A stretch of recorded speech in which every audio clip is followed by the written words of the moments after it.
जय श्री राधे, जय श्री कृष्ण। मंदिर श्री बंसी वाले महात्मा यूट्यूब चैनल अम्बाला शहर की ओर से हम आप सभी भक्तों का हार्दिक अभिनंदन करते हैं।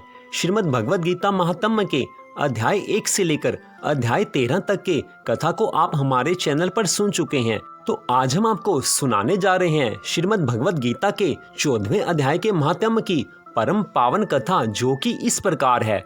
बोल श्री राधा कृष्ण भगवान की जय। बोल श्रीमद् भगवद गीता महात्म्य की जय। अब 14वां अध्याय। श्री महादेव जी कहते हैं, हे पार्वती, अब मैं भव बंधन से छुटकारा पाने के साधन भूत गीता के 14वें अध्याय का महात्म्य बतलाता हूँ, तुम ध्यान देकर सुनो। सिंहल द्वीप में विक्रम वेताल नामक एक राजा थे, जो सिंह के समान पराक्रमी और कलाओं के भंडार थे। एक दिन वे शिकार खेलने के लिए उत्सुक होकर राजकुमारों सहित 2 कुतियों को साथ लिए वन में गए। वहां पहुंचने पर उन्होंने तेज गति से भागते हुए खरगोश के पीछे अपनी कुतियां छोड़ दी। देखते देखते खरगोश इस प्रकार भागने लगा मानो कहीं उड़ गया हो। दौड़ते दौड़ते बहुत थक जाने के कारण वह एक बड़ी खंदक में गिर पड़ा। गिरने पर भी वह कुतिया के हाथ नहीं आया और उस स्थान पर जा पहुंचा जहां का वातावरण बहुत ही शांत था। वहां हिरन निर्भय होकर सब और वृक्षों की छाया में बैठे रहते थे।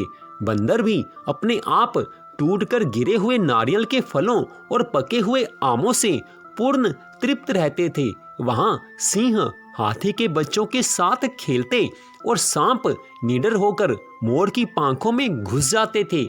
उस स्थान पर एक आश्रम के भीतर वत्स नामक मुनि रहते थे, जो जितेंद्रिय एवं शांत भाव से निरंतर गीता के 14वें अध्याय का पाठ किया करते थे। आश्रम के पास ही वत्स मुनि के किसी शिष्य ने अपना पैर धोया था। उसके जल से वहां की मिट्टी गीली हो गई थी। खरगोश का जीवन कुछ शेष था। वह हाँफता हुआ आकर उसी कीचड़ में गिर पड़ा। उसके स्पर्श मात्र से ही खरगोश संसार सागर के पार हो गया और दिव्य विमान पर बैठकर स्वर्गलोक को चला गया। फिर कुतिया भी उसका पीछा करती हुई वहां पर आई। वहां उसके शरीर में भी कुछ कीचड़ के छींटे लग गए। फिर भूख प्यास की पीड़ा से रहित हो कुतिया का रूप त्याग कर उसने दिव्यांगना का रमणीय रूप धारण कर लिया तथा गंधर्वों से सुशोभित दिव्य विमान पर आरूढ़ होकर वह भी स्वर्गलोक को चली गई। यह देखकर मुनि के मेधावी शिष्य स्वकंधर हंसने लगे। उन दोनों के पूर्व जन्म के वैर का कारण सोचकर उन्हें बड़ी हैरानी हुई थी। उस समय राजा के नेत्र भी आश्चर्य से चकित हो उठे। उन्होंने बड़ी भक्ति भावना के साथ प्रणाम करके पूछा, हे विप्रवर, ये नीच योनि में पड़े हुए दोनों प्राणी कुतिया और खरगोश ज्ञानहीन होते हुए भी जो स्वर्ग में चले गए, इसका क्या कारण है? इसकी कथा सुनाने की कृपा करें। शिष्य ने कहा, हे भूपाल, इस वन में वत्स नामक ब्राह्मण रहते हैं। वे बड़े जितेंद्रिय महात्मा हैं। गीता के 14वें अध्याय का सदा जप किया करते हैं। मैं उन्हीं का शिष्य हूँ। मैंने भी ब्रह्म विद्या में विशेषज्ञता प्राप्त की है। गुरु जी की ही भांति मैं भी प्रतिदिन गीता के 14वें अध्याय का पाठ करता हूँ। मेरे पैर धोने के जल में लौटने के कारण यह खरगोश कुतिया के साथ ही स्वर्गलोक को प्राप्त हुआ है। अब मैं अपने हंसने का कारण बताता हूँ। महाराष्ट्र में प्रत्युदक नामक महान नगर है। वहां केशव नाम का एक ब्राह्मण रहता था, जो कपटी मनुष्यों में अग्रणी था। उसकी स्त्री का नाम विलोभना था। वह स्वच्छंद विहार करने वाली थी।